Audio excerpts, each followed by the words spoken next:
6장. 우리가 하나님과 함께 일하는 자로서 너희를 권하노니 하나님의 은혜를 헛되이 받지 말라. 가라사대 내가 은혜 베풀 때에 너를 듣고 구원의 날에 너를 도왔다 하셨으니 보라 지금은 은혜 받을 만한 때요 보라 지금은 구원의 날이로다. 사람은 누구나 하나님의 은혜로 삽니다.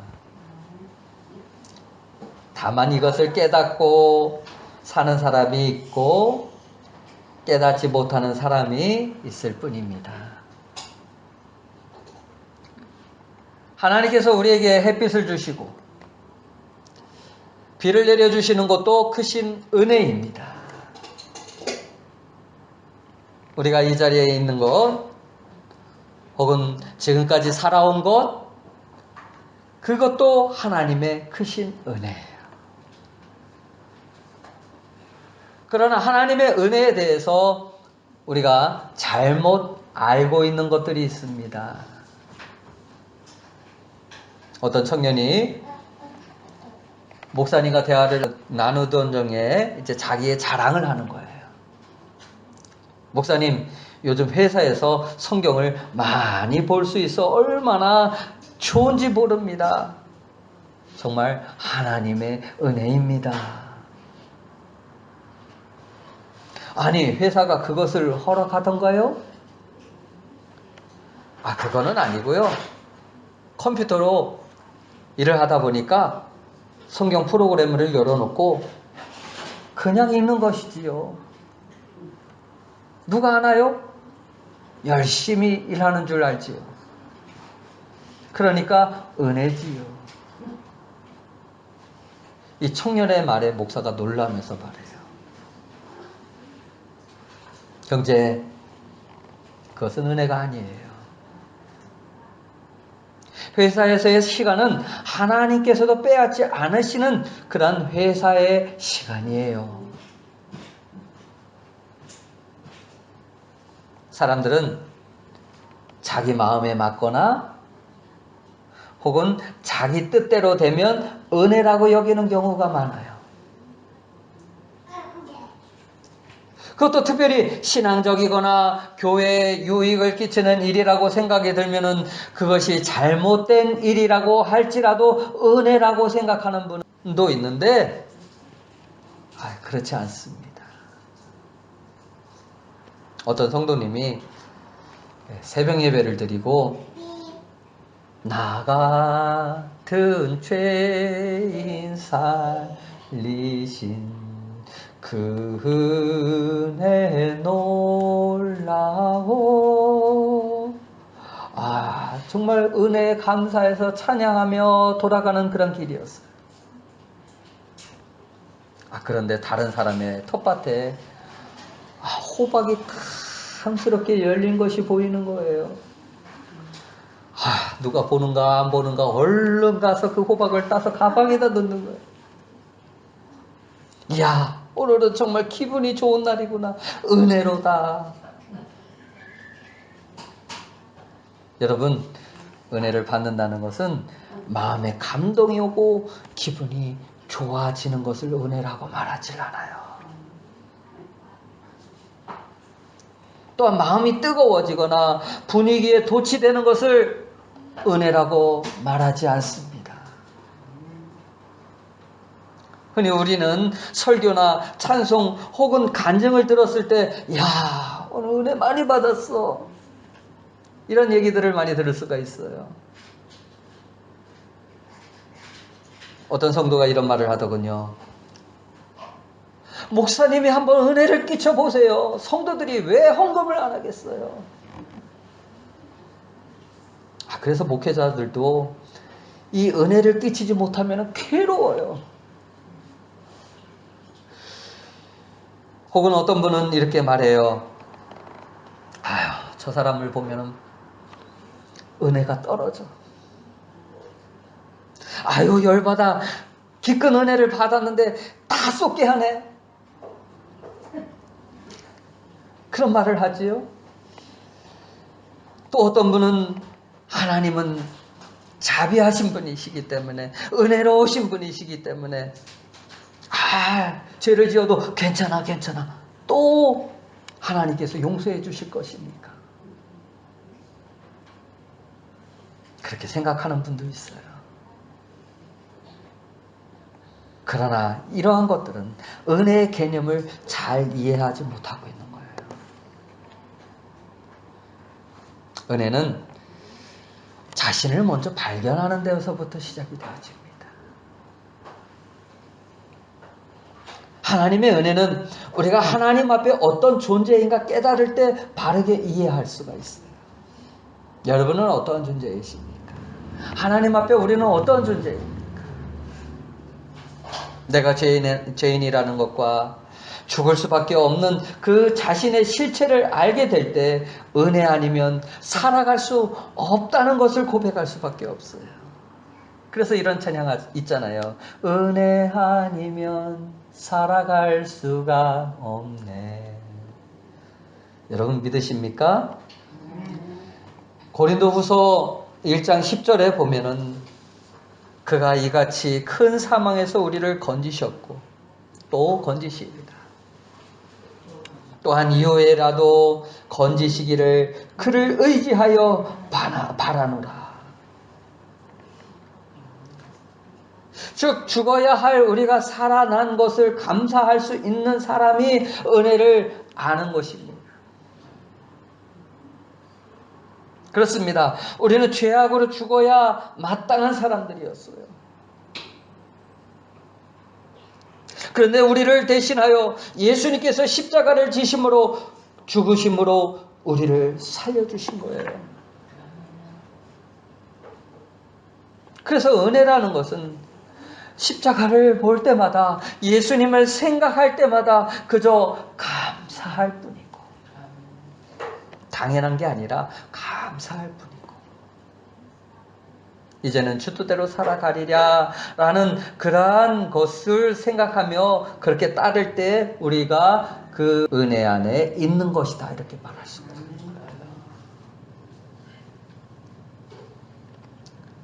아버지를 떠나 허랑방탕하게 살아온 아들이 있었어요. 아버지를 떠난 그 아들은 모든 것을 다 잃고 나서 이제 아버지를 그리워합니다.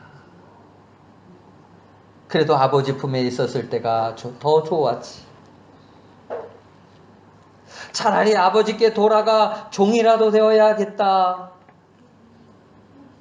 그렇게 회개하며 아버지 품으로 돌아옵니다.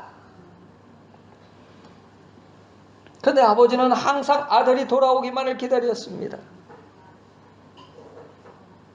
어느 날 멀리서 돌아오는 그 아들을 보고 아버지는 얼른 달려가서 끌어안고 입을 맞추고 반지까지 그 아들의 손에다 끼워주면서 그 아들의 권위, 그것을 다시 회복해 주는 거예요. 아버지의 재산을 탕진하고 돌아온 그 아들, 용서할 수 없는 죄인이었지만 아버지는 아들을 받아줘요. 그리고 용서해 줘요. 잘 왔다 아들아. 내 아들아 돌아와서 고맙구나. 정말 고맙구나. 아버지는 아들을 위해서 송아지를 잡고 잔치를 벌입니다. 아들에게 있어서 그것은 너무나 큰 은혜였어요. 그래서 이 은혜를 받은 아들은 어떻게 살았을까요? 1번 또 집을 나갔다. 2번 아버지 뜻대로 살았다. 뭐가 맞을 것 같아요? 나를 받아주신 은혜, 나를 사랑하시는 그 은혜를 갚을 수 없어 아버지의 뜻을 따라 살아가려고 그렇게 힘쓰지 않았겠습니까? 에베소서 2장 8절을 보시면 너희가 그 은혜를 인하여 믿음으로 말미암아 구원을 얻었나니 이것이 너희에게서 난 것이 아니요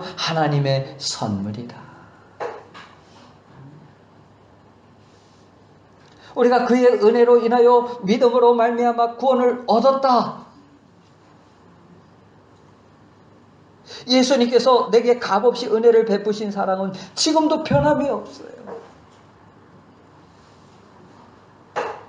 그런데 오늘 성경 본문은 이렇게 말합니다.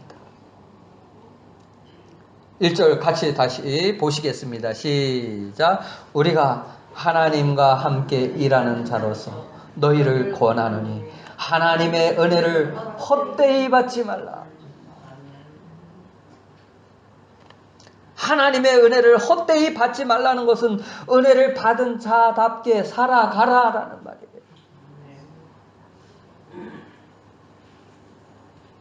오늘 우리가 생각해야 할 부분이 바로 이것이에요. 우리는 예수님의 은혜로 말미암아 믿음으로 구원을 받은 자가 되었습니다. 은혜 받은 자는 나를 구원하신 그 은혜와 사랑을 잊지 않고 어떻게 하나요? 감사하며 살아. 하지만 그 사랑과 은혜를 받은 것을 당연하게 생각하거나 혹은 알지 못하면 자기 방식과 자기 뜻대로 살아가려고 하기 때문에 은혜를 헛되이 받게 되는 거예요. 우리는 복음에서 악한 농부의 비유를 잘 알고 있습니다. 그 비유를 보면은 어떤 사람이 포도원을 만들어 농부에게 쇠를 주었어요. 당장 먹고 사는 것이 문제였는데 이제 포도원에 들어가 일을 할 수 있도록 배려해 준 거예요. 농부는 자신을 채용하는 그 주인의 은혜가 얼마나 고마웠을까요? 그렇지 않으면 굶어 죽게 생겼는데. 그리고 이제 주인은 추수 때가 되어서 이제 소출의 얼마를 새로 받기로 계약을 하고 그들에게 종들을 보내었습니다. 사실 주인의 행동은 정당했고 자신들이 수고한 대가를 제외한 그 나머지를 돌려주는 것은 당연한 것이었어요. 그러나 농부들은 시간이 흘러가면서 자신들이 받은 은혜를 잊고 있었습니다. 그리고 포도원을 자신들의 소유로 삼고자 하는 그런 욕심이 생겼어요. 그래서 주인이 보낸 그 종들을 어떻게 합니까? 때립니다. 어떤 사람은 죽입니다. 주인은 이것까지 참는 거예요. 그리고 자신의 하나뿐인 아들을 보내면 이 농부들이 마음을 돌이켜서 수확한 열매들을 줄 것이라고 생각을 했어요. 하지만 악한 농부들은 그 아들을 죽여서 성문 어귀에 버리게 되는 거예요. 그는 상속자이기 때문에 그를 죽이면 이 포도는 당연히 우리가 가질 수 있다. 착각이죠. 이 비유는 이스라엘을 향한 끝없는 하나님의 사랑과 오래 참으시는 그 하나님의 은혜를 표현한 내용이에요. 하나님은 수많은 선지자들을 보내서 이스라엘이 하나님께 돌이킬 것을 권고했습니다. 오래 참으시면서 은혜를 베풀었다는 거예요. 그리고 그 아들 예수님까지 보내시지요. 분명 그것은 하나님과 죄악으로 골이 깊어진 관계를 회복하려는 사랑의 손길이요 은총이었습니다. 그러나 이스라엘 사람들은 수없이 하나님의 사랑의 손길을 거절해요. 하나님께서 우리에게 주신 그 은혜를 거절하는 것은 참으로 어리석은 자의 모습이에요. 결국 어떻게 되었습니까? 이 은혜를 거절하였던 농부들은 그들을 사로잡아서 이 주인이 옥에다 가둬버리고 다른 농부에게 그 포도원을 맡기게 됩니다. 하나님은 우리가 율법을 완벽하게 지켜야 만나 주시는 것이 아니라 은총으로 우리를 만나 주십니다. 어느 누가 율법으로 구원받을 만한 그런 완벽한 사람이 어디 있겠어요? 그러나 하나님은 율법으로 구원하시지 않고 예수를 믿는 믿음으로 구원받을 수 있도록 은혜를 주셨다는 거예요. 그럼에도 인간은 항상 자신의 행위에 관심을 가지게 되고 어떤 보상 심리를 가지고 신앙생활을 하려고 해요.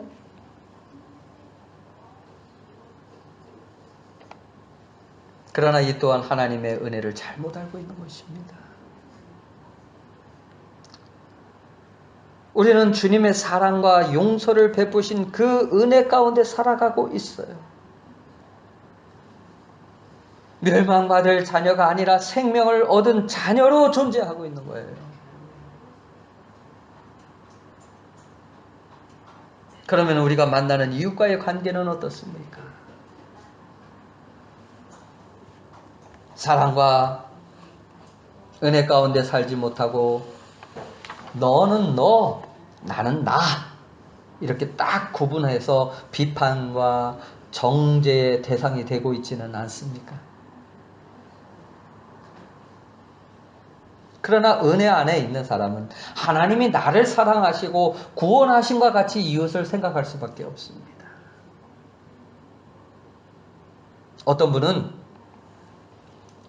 예수 믿은 지 얼마 안 되었는데도 그 예수님의 성품을 닮아가려고 힘쓰는 모습을 보게 되었어요. 감사한 일이 아님에도 불구하고 감사합니다. 누군가 귀찮게 하더라도 저 사람이 외로워서 그러지요. 힘들어서 그렇지요. 실수를 하더라도 저 사람만 연약한가요? 저도 쉽게 넘어질 수 있는 사람인데요. 세상에 이런 사람이 어디 있겠습니까? 그렇게 은혜로 생각하는 그 사람의 모습을 보면서 주변 사람들이 어떠할까요? 감동을 받는 거예요.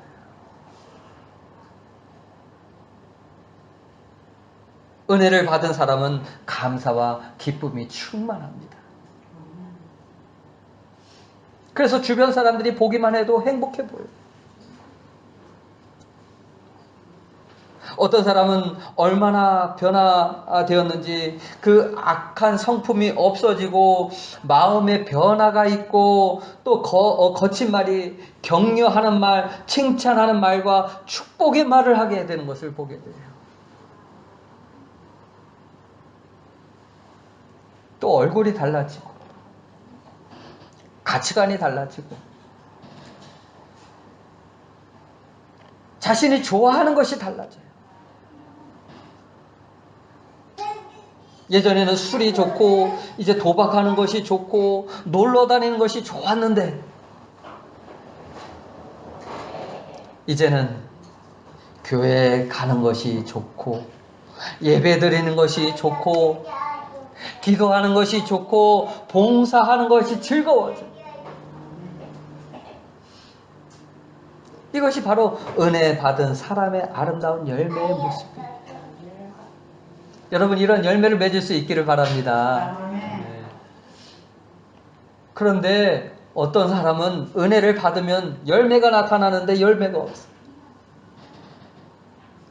은혜를 받았지만 행함이 없고 감사가 없고 변화가 없어요. 예수를 믿는데도 불구하고 말을 함부로 하고 성질나면 그대로 그냥 다 쏟아져 버리고 나는 뒤끝이 없어. 그렇게 하면 끝인가요? 저 사람은 이미 상처받을 때로 다 받았는데. 이러한 사람은 은혜를 아직 헛되이 받고 있는 거예요. 아직 받지 못해서 그래요. 은혜 가운데 있지 못해서 그래요. 예수님께서 이렇게 말씀하십니다. 마태복음 5장 22절.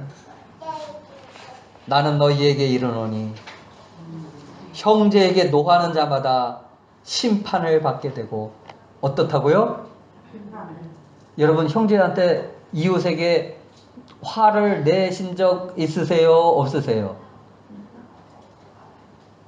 또 보십시다. 형제에 대하여 라가라 하는 자는, 이 라가라는 말은 욕이거든요.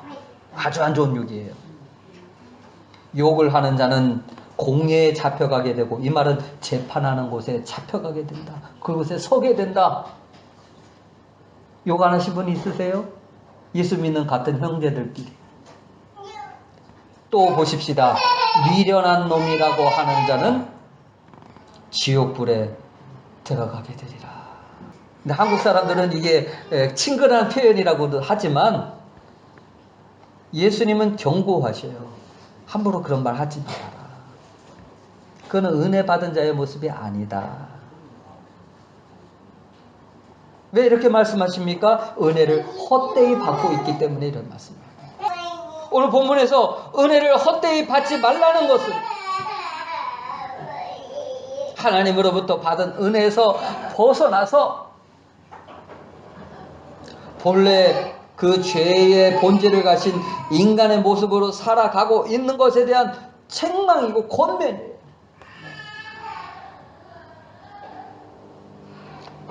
이 하나님의 은혜는 감사함으로 받아들이지 않으면 아무 소용이 없게 돼요. 그래서 우리는 하나님의 은혜가 감사하다는 것을 입술로 고백하며 또는 찬양으로 하나님께 영광 돌릴 수 있는 삶을 살아가야 할 줄 믿습니다. 하나님의 은혜에 다스림을 받으며 살아가는 사람은 필히 우리에게도 아름다운 모습이 드러나게 되어 있습니다. 이 은혜란 앞서 말한 대로 죽을 자가 살아난 거예요. 사망에서 건짐을 받은 것이고 망해야 할 자가 망하지 않고 영생으로 인도함을 받은 거예요. 망할 사람은 하나님의 말씀을 듣고도 어떻게 하겠습니까? 거부해요. 반박해버리지만 우리에게는 하나님께서 은혜를 주셔서 믿게 하시고 감사하게 하는 것이 바로 뭐예요? 은혜라는 거예요.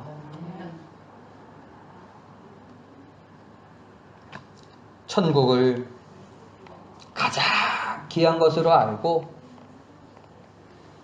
천국을 바라보고 소망하는 사람이 되게 하신 것이 바로 은혜이고 천국에 대한 기쁨을 가지고 살아가게 하시는 것이 바로 은혜예요. 이런 은혜가 주어지고 은혜로 살기 때문에 그 사람은 세상 것이 없다고 해도 서운해하지 않고 슬퍼하지 않고 소망 중에 넉넉한 마음으로 살아갈 수 있게 되는 거예요. 여러분, 지금 이 시대는 세상에 좋은 것이 필요할 때가 아니라 주님의 은혜가 필요합니다.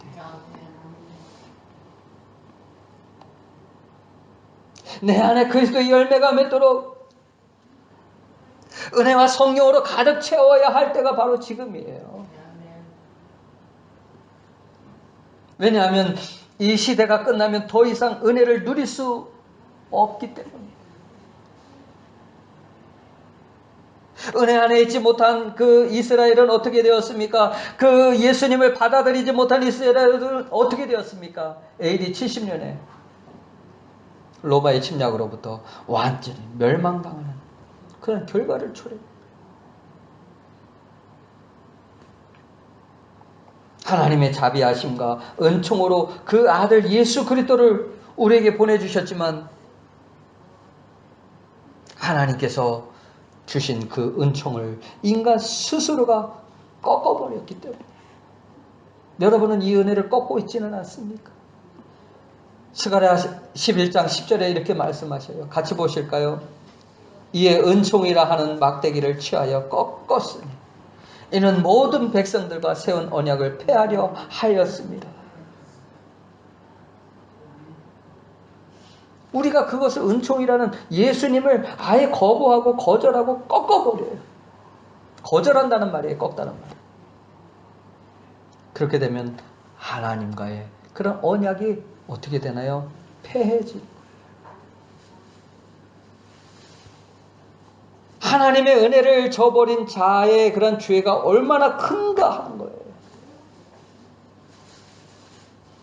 그러므로 2절 같이 보시겠습니다. 가라사대 내가 은혜 베풀 때에 너를 듣고 구원의 날에 너를 도왔다 하셨으니 보라 지금은 은혜 받을 만한 때요 보라 지금은 구원의 날이로다. 아멘. 이 말씀은 은혜 받기에 좋다는 것을 의미하는 것이 아니라 시대의 긴박함을 말하고 있는 거예요. 우리는 신랑을 맞이하는 그 열처녀의 이야기를 잘 알고 있죠. 신랑이 더디오자 모두 잠들어 있을 때 신랑이로다 맞이하라 라는 소리를 듣게 돼요. 미련한 다섯 처녀는 자신들의 그런 기름이 부족하다는 것을 알게 됩니다. 그때 기름을 사러 간 사이 어떻게 되나요? 신랑이 오고 문이 닫히게 되죠. 신랑이 오기 전에 다섯 처녀는 기름을 미리 준비할 수 있는 기회는 얼마든지 있었습니다. 그런데 은혜를 받을 만한 때에 기름을 준비하지 못한 거예요. 즉 은혜를 헛되이 받고 있었다는 말과 같습니다. 여러분 주님이 은혜 베풀 때 은혜 안에 머물며 우리의 신앙이 자랄 수 있는 기회로 삼으라는 거예요. 이에 바울은 때가 악하기 때문에 우리에게 주어진 그 시간들을 어떻게 하라고 합니까? 아끼라. 아껴라. 내가 용서받을 수 있는 기회, 주님의 은혜를 사모할 수 있는 기회, 주님을 섬길 수 있는 기회, 예수의 영광을 위해 살아갈 수 있는 기회가 있을 때 좋은 열매를 맺으라는 거예요.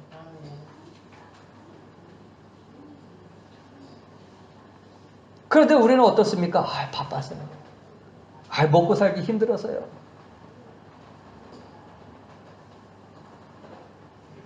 그러나 내일은 우리의 시간이 아닐 수도 있습니다. 기회의 문이 닫힐 수도 있기 때문입니다. 몸부림쳐봐도 다시는 돌이킬 수 없는 때가 와요.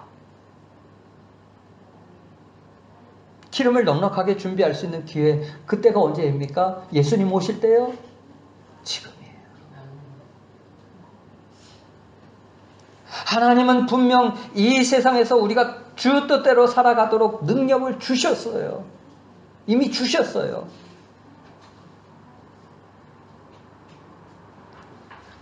그리고